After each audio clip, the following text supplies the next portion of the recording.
Hi, and welcome to Origins of Expressions, where today we're going to explore the origins and meanings of the phrases cut from the same cloth, not much of muchness, two peas in a pod.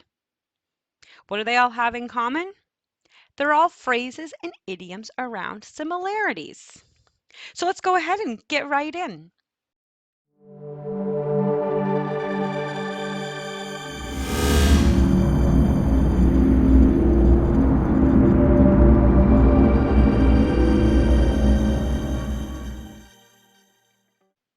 Our perception of the world is quite keen.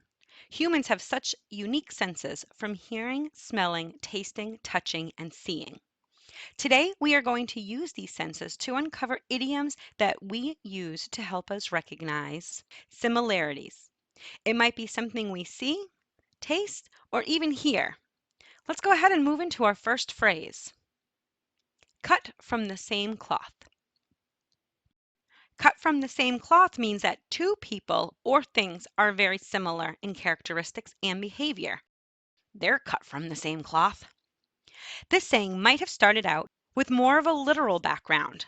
When a tailor would make men's suits, they would make more expensive suits from the same cloth, meaning both the trousers and jackets were cut from the same cloth. Then there's also a thought that when families would make their own clothes, they would buy a bolt of fabric. So everyone in the family would be notably cut from the same cloth. I heard the saying about masks at the beginning of COVID-19, where you could tell the families that were all together. They all had matching masks made from the same fabric, cut from the same cloth. The first written record of cut from the same cloth was in 1888 in the Atlanta Constitution. They ran a story called The Bogus Lard Ring. It read, "It is of a piece with the entire Republican system of taxation. It is cut from the same cloth." Today, we use cut from the same cloth to describe things that are similar. It can be used as a positive or a negative. It can also describe anything that we see similar, like people, places, or items. An example sentence is, John and Steve hit it off as soon as they met. You could tell they were cut from the same cloth. Well, let's allow them to become better friends as we move into our next idiom.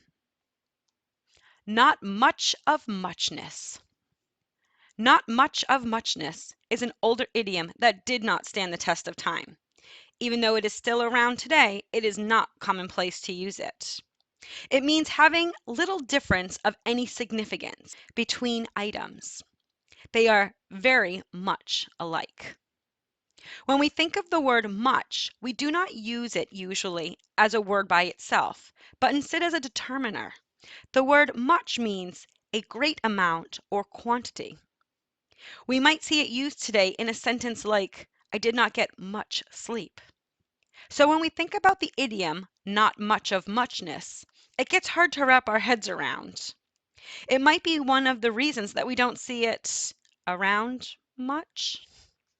The first written record of this phrase was in The Provoked Husband by Sir John Vanbrugh in 1728. It read, I hope you and your good woman still agree. Aye, aye, much of muchness. If we are to hear this idiom today, it would be saying there is little difference between two things. An example sentence is, years ago it might have made a good deal of difference whose bat you used. But nowadays, all well-known bat makers are much of muchness. With that idiom knocked out of the park, let's move into our final phrase. Two peas in a pod. Two peas in a pod means that two things are very much alike. If we are talking about people, it can mean that they are very similar in appearance, like twins, or it can be two friends who share the same thoughts, beliefs, and hobbies. Ah, they're like two peas in a pod. Now this phrase stems from the vegetable, the pea pod, where the pea pod is full of peas. The peas from the same pea pod can be very similar, small, green, and round. Even though they are not identical, they are very similar. This phrase has been around for a while. Like most idioms, they are used to help an audience make a connection in the story that is being told without repeating themselves. Peas were a common food that everyone has seen and probably eaten back then, due to it just being common and abundant in the summer. So to have an idiom around it is no surprise. We first see this popping up in 1580 in Euripha's and His England by John Lilly. It reads, "Wherein I am not unto the unskilful painter, who having drawn the twin of hypocrisies, who were as like as one peas is to another." As time went on, the saying did not wither away, only grew from there, especially as the English language started to evolve. We see the phrase again in 1823. It is more like the way we use it today.